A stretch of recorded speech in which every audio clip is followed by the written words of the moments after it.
During the Vietnam War, the A-37 Super Tweet, an unusual American aircraft, was tested in combat for the first time.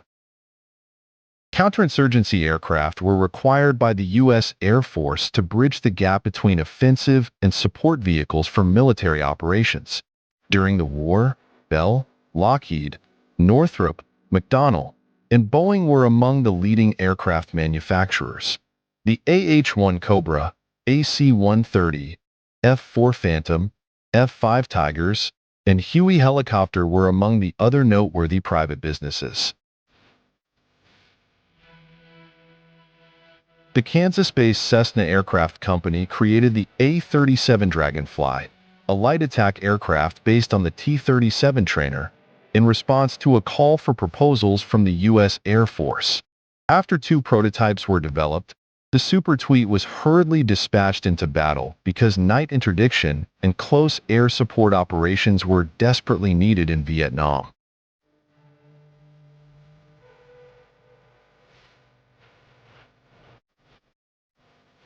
The U.S. Air Force produced light attack and counterinsurgency aircraft to provide armed reconnaissance, air support, and escort for ground forces during the 1950s Korean War. These fast, powerful aircraft were meant to bridge the gap between helicopters and bombers. The significance of light attack aircraft for guerrilla warfare was acknowledged by American leaders as communism extended throughout southern Asia, encompassing Vietnam and Laos. The Air Force tested redesigned North American T-28 Trojan and Douglas A-1 Skyraider aircraft for counterinsurgency operations as military assistance for Vietnam intensified.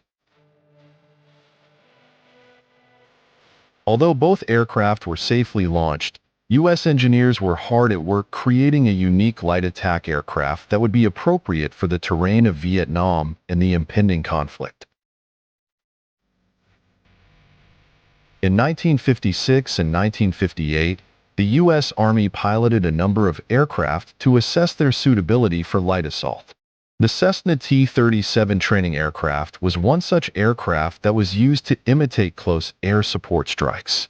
It was flown from Salinas, California to Fort Ord.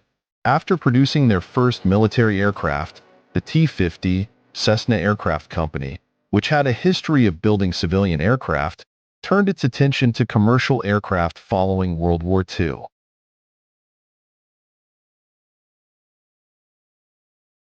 Launched in 1952, the T-37 trainer featured straight wings, training landing gear, turbomeca J69 engines, and side-by-side seating for an instructor and a novice pilot.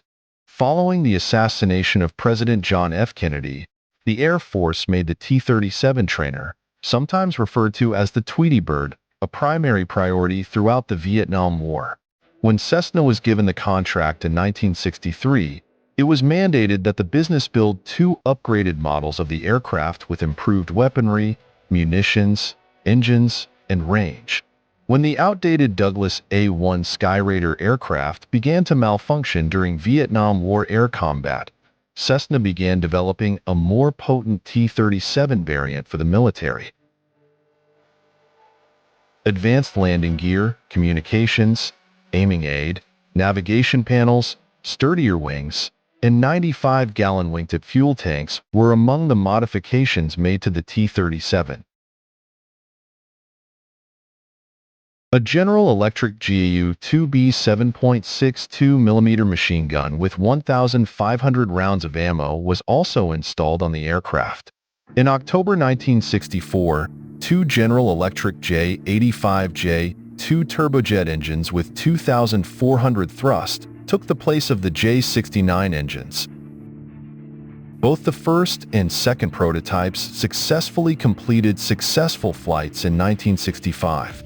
However, the U.S. Air Force lost interest in counterinsurgency aircraft, and as the Vietnam War intensified and aircraft losses exceeded predictions, the project was resurrected in 1967. Cessna was contracted to provide 39 upgrade tweets, which are currently known as A37A. By 1967, Lockheed C-141s were carrying 25 A-37As that were fitted with General Electric 7.62mm machine guns and 500-pound Mark 82 bombs, which were being sent to Asia. Pilots' doubts about the A-37A's durability in Vietnam resulted in the fighter being renamed from Tweet to Super Tweet.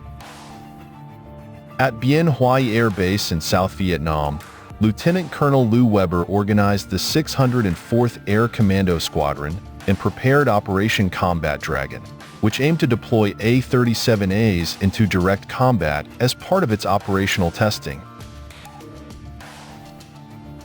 In 1967, the Super Tweets flew near to South Vietnam, demonstrating excellent aim and preventing any friendly casualties or losses throughout their mission.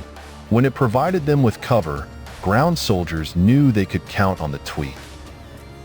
Pilot Colonel Hank Hoffman of the 604th Air Commando Squadron stressed the value of assaulting the opposing side of the battle line in parallel rather than across friendly airspace. When Super Tweet pilots observed Viet Cong forces getting closer to American positions, they would dump bombs and then release napalm. Although it was rarely employed against enemy targets, the 7.62mm machine worked similarly to a hose or to walk bullets to the desired location. The Super Tweet size was one of its main advantages. It let American pilots know that the enemy had trouble hitting them. Eventually, Cessna produced a prototype A37B with increased performance and updated J-85 engines that could be refueled. By September 1967, there were 577 A-37Bs manufactured. 254 of them were transferred to the South Vietnamese Air Force. Operation Combat Dragon came to a conclusion in December 1967, following 5 months of hard combat and almost 19,000 bombload deliveries.